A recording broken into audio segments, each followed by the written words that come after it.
Давайте начнем, дамы и господа. Налоговое управление США намерено обложить налогом несменяемые токены в качестве предметов коллекционирования и запросить общественное мнение по этому предложению, согласно правительственному пресс-релизу во вторник. Теперь, с учетом сказанного, Белый дом нацелился на криптовалюты в новом докладе, утверждая, что многие аспекты экосистемы цифровых активов создают проблемы для потребителей финансовой системы и окружающей среды. И как вы знаете, если вы следили за происходящим здесь в течение последних 2 недель, правительство также указывает на банкротство банков как на вину криптовалют. Когда мы знаем, что кризис ликвидности наблюдался еще до пандемии в 2020 году. Это конгрессмен Том Эмер говорит о важности СЭР в законе о борьбе с надзором, который он представил здесь. Говорится о том, что CBD находится под прямым контролем правительства США, или скорее ФРС, и о том, что этого не должно происходить.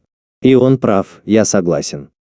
Но я не видел, чтобы люди с правой стороны прохода делали что-то еще, кроме как создавали темы для разговоров для новостных станций Твиттера. Посмотрим, что получится. Сенатор-республиканец Тед Круз делает во многом то же самое и отстаивает позицию Сената. Это говорит о том, знаете что? Да, это неправильно, и Федеральной резервной системе Соединенных Штатов следует запретить фактически запускать цифровую валюту Центрального банка напрямую для потребителей. Я согласен, но кто-то должен реально позаботиться о том, чтобы этого не произошло. Но знаете что? Давайте немного переключим передачу и посмотрим на какие-нибудь позитивные и забавные вещи. Я говорю вам прямо сейчас, Paris Blockchain, Маркус и Фангер, вице-президент по разработке RippleX, рассказывают о том, что здесь происходит с реестром XRP. И вам это понравится.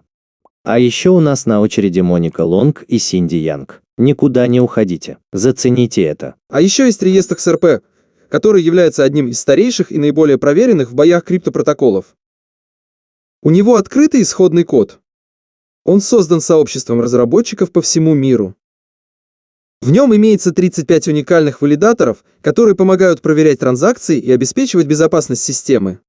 А у Ripple работает только один из них. Их было еще несколько. И поэтому со временем мы сократили их количество, и сейчас у нас работает только один. Так что это блокчейн с открытым исходным кодом, один из старейших блокчейнов. Изначально он был создан для платежей и действительно прошел боевые испытания с точки зрения безопасности. В нем есть множество встроенных функций и так далее. А еще есть XRP, который является родным цифровым активом на блокчейне и о котором люди часто слышат так же часто, как и о сети Ripple. Итак, RippleNet – это платежная сеть, вдохновленная блокчейном, которую Ripple запустила пару лет назад, нашла продукт подходящим для рынка, работает с институтами. Мгновенно осуществляет трансграничные платежи, используя криптоактив в виде XRP в качестве связующей валюты на расстоянии. Вот и все. Маркус и Фангер, как мы все знаем, установили рекорд прямо здесь. Но это отличный клип. Поблагодарите Дэя за этот клип. Моника Лонг, президент Ripple, прямо сейчас обсуждает то, что происходит в будущем. Послушайте вот это. Таким образом, даже до рассмотрения дела SEC против Ripple, большая часть сетевой активности, привлечение клиентов и так далее, происходила за пределами США. Я думаю, что это также было просто показателем того, где финансовые учреждения чувствовали большую уверенность со стороны своих регуляторов. Они были сэр. Я наклоняюсь к вам. А в США, поскольку в тот момент, когда мы начали разговор, вода была очень мутной, у них не было особого желания вмешиваться. Итак, с точки зрения, вы знаете, работы в рамках этого дела SEC, у нас было 2 самых больших года роста за последние 2 года подряд. Таким образом, потребительский спрос определенно растет, и мы просто продолжаем расширять сеть за пределами США. Итак, чего же вы больше всего хотите добиться в ближайшие полгода-12 месяцев? По поводу дела комиссии по ценным бумагам и биржам США, которым мы занимаемся. Просто. В целом, а не конкретно комиссия по ценным бумагам и биржам. Ну что же, я рада, но... Вы взволнованы. Я полна надежды. Я полна надежды. Я полна надежды. Итак, и компания Ripple, и комиссия по ценным бумагам и биржам подали ходатайство о вынесении решения в упрощенном порядке. Поэтому мы надеемся, мы верим, что в этом году мы что-нибудь услышим от судьи. В таком случае мы все являемся частью этой отрасли. Это имеет значение для всей отрасли в целом. И поэтому я знаю, что многие из вас тоже ждут, чтобы услышать о результатах этого процесса. Я с нетерпением жду продолжения расширения сети, привлечения новых клиентов, а также размышления о том, чтобы не просто думать, но и внедрять новые продукты. В прошлом году мы запустили так называемый центр ликвидности, чтобы удовлетворить новые потребности. Мы слышали от наших клиентов о том, что они должны предоставлять действительно легкую криптоликвидность своим клиентам, которые в большей степени являются конечными пользователями, а также о бухгалтерской книге КСРП. Поэтому мы продолжаем вносить активный вклад в бухгалтерскую книгу КСРП. В качестве примера мы работали над новой спецификацией для автоматизированного маркетмейкера. Децентрализованная биржа в бухгалтерской книге представляет собой центральную книгу лимитных ордеров. Таким образом, мы добавляем новые функциональные возможности к этой децентрализованной бирже. И мы продолжаем поддерживать разработчиков с помощью ряда программ. И это еще не все. Я хочу, чтобы вы прослушали этот клип, который я приготовил для вас, где Моника Лонг делает еще один шаг вперед и говорит, что по сути этим финансовым институтам здесь придется адаптироваться или умереть. Это вызывает большой интерес у различных финансовых учреждений, которые стремятся отправлять средства через сеть Ripple. Этот показатель увеличился или уменьшился за последний год? Интерес к присоединению к сети и внедрению сети со временем только возрос. Действительно интересно оглянуться назад. Мы начали этот путь работы с финансовыми институтами в 2015 году, и мы заходили в банки, и первоначальная идея заключалась в том, что вы можете создать учетную запись на публичном блокчейне под названием XRP Ledger. А это значит, что в нем есть встроенный децентрализованный обмен. Это был бы очень эффективный способ для вас проводить трансграничные платежи, который обеспечил бы вам гораздо большую прозрачность. Это было сразу после Mount, крах Гокс и крах Шелкового пути. И поэтому вы могли догадаться, что банки, как правило, захлопывали двери перед нашими носами. Время было неподходящее. Но с тех пор на протяжении многих лет, поскольку криптовалюта как рынок значительно расширилась, в институциональном мире сложились гораздо более теплые отношения. И я бы сказала, что последние пару лет стали настоящим переломным моментом для институционального развития. Когда вы видите, что даже крупнейшие банки воспринимают эту технологию как будущее, и они должны адаптироваться или умереть. Не могли бы вы покопаться в этом? Это просто замечательно. Они должны адаптироваться или умереть. И я думаю, что это как раз то самое простое понимание того, насколько мощная технология, о которой мы говорим, разрушит банковскую и финансовую систему. Я действительно так думаю. Моника Лонг проделала отличную работу. И есть еще так много всего, что я хотел бы сыграть с вами, но я действительно хочу подарить вам вот это от Синди Янг. Так что поблагодарите Монику за это невероятное интервью. Давайте послушаем этот клип. Это происходит сейчас.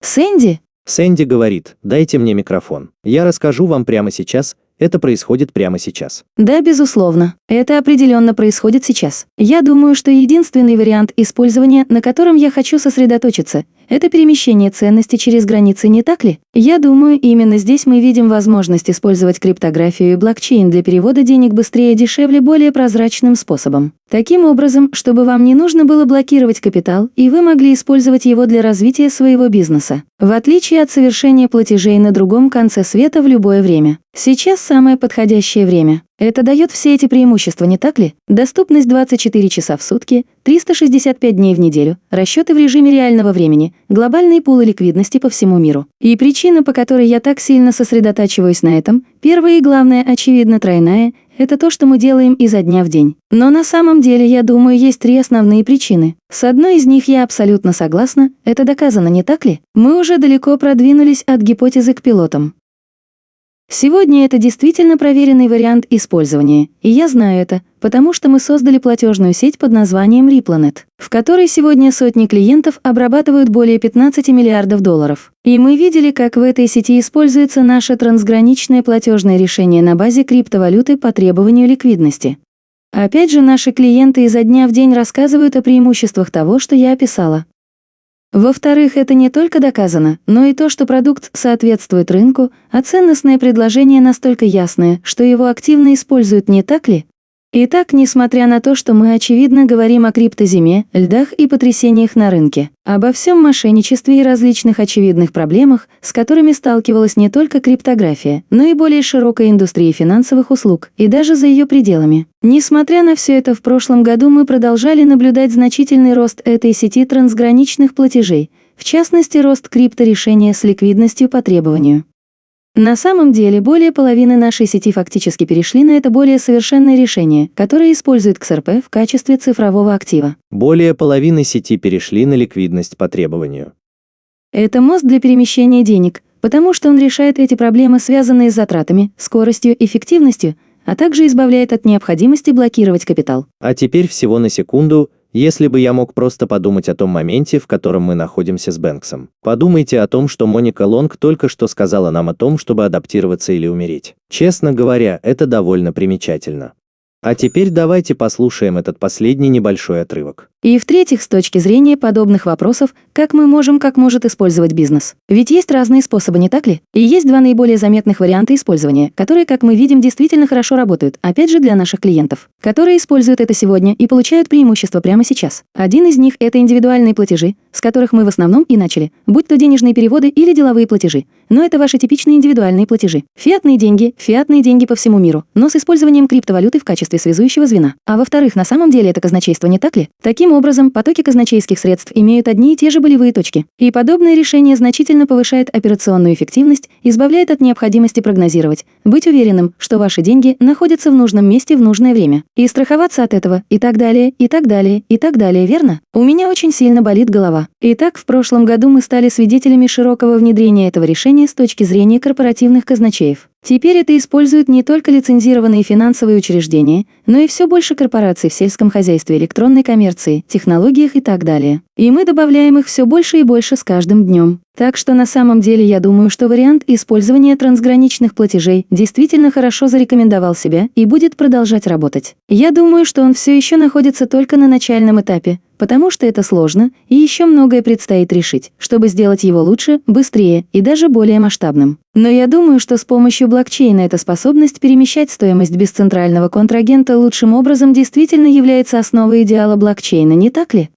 И я думаю, что не доказав это по-настоящему и не доведя это до массового масштаба, я не думаю, что многие другие не смогут по-настоящему взлететь. Замечательно сказано. Я с вами не согласна. Это так. Вот здесь последний маленький кусочек. Согласна с вами. Я считаю, что проблема регулирования преувеличена. Это одна из причин, по которой сегодня 90% наших предприятий работают за пределами США по сравнению с американскими. Но я полностью согласна с тем, что предприятия не должны использовать это как предлог, чтобы сказать: «Хорошо, я подожду, пока вступят в силу правила, и тогда я разберусь». Потому что они, вероятно, опоздают по сравнению с другими, которые уже вмешались и отреагировали на преимущества. Я думаю, что то, что сработало хорошо, я думаю, как вы и предлагали, это посмотреть на возможности, поговорить с нужными людьми, юристами и возможностями для бизнеса, показать пример использования и провести диалог с регулирующими органами, которые готовы к этому диалогу, чтобы показать ценность, показать сэр. Это приносит пользу как обычным людям, так и предприятиям, где бы они ни находились. И это, я думаю, также ведет к правильному регулированию, которое заключается не в подавлении инноваций, а в том, чтобы действительно установить правильные границы. И у меня есть очень-очень практический пример по этому поводу, потому что я имею в виду, что это то, чем мы занимаемся изо дня в день в Ripple. Мы поговорили со многими центральными банками и правительствами. Бразилия была одним из рынков, которые мы открыли в прошлом году с точки зрения нашей ликвидности по требованию. И это произошло не просто так, ни с того ни с сего. Было проведено множество обсуждений с нашими клиентами, потенциальными клиентами и Центральным банком, и мы сделали это очень активно. И это действительно здорово. Их очень много. Вы слышали эту часть? В этой части происходит много разговоров. Уважаемые клиенты, потенциальные клиенты и Центральный банк. И Центральный банк тоже заходите. Да, и она продолжает излагать свои соображения. Но позвольте мне вам кое-что сказать. Все это происходит на самом деле. Ripple готова служить всей финансовой индустрии, основываясь на том, что они создавали и продолжают создавать именно для того, что происходит прямо сейчас.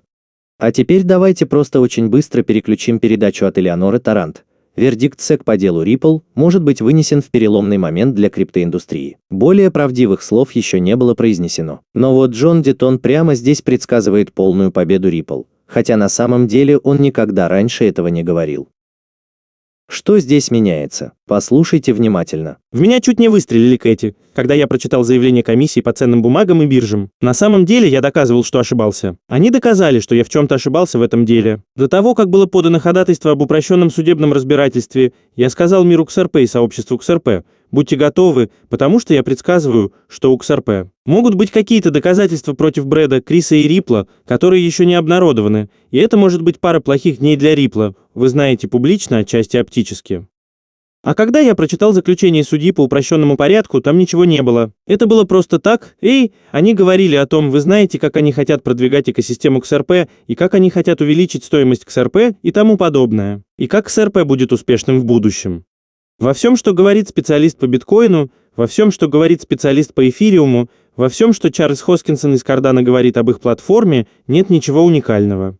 И как вы знаете, в этом деле нет никакого мошенничества. Нет ни одного обвинения в мошенничестве. Итак, это довольно простое дело, и я становлюсь все более и более, я стараюсь оставаться, знаете ли, не слишком оптимистичным, чтобы я мог давать людям более объективные советы. Но я просто не понимаю, как SEC выигрывает это дело на данном этапе. Я действительно так думаю. Я собираюсь рискнуть и предсказать победу держателям Ripple и XRP. Вау. Это будет честно. Это замечательно. Я не собираюсь его за это упрекать. Но я имею в виду, что он чувствует то же самое, что чувствую я и многие из вас, не так ли? Как получилось, что SEC вообще смогла выйти из этой ситуации с победой, учитывая то, что мы знаем? И представьте себе информацию, имеющуюся в деле, к которой судья имеет доступ, о которой мы даже не знаем. Просто это трудно себе представить, не так ли? Кстати, о том, что трудно себе представить. Ведь за столько лет мы пережили в буквальном смысле так много неудачных дней. Неужели вам так же трудно представить, как и мне, что мы могли бы увидеть $1 за $40? Криптобулл говорит, что если тренд продолжится и история повторится, то $1 за $40 к концу марта, всего через несколько недель или около того. Или $460, возможно, к концу апреля, или $27 к концу мая. Послушайте, я знаю, что это не финансовый совет ни от него, ни от меня, ни от кого-либо другого. И я не знаю.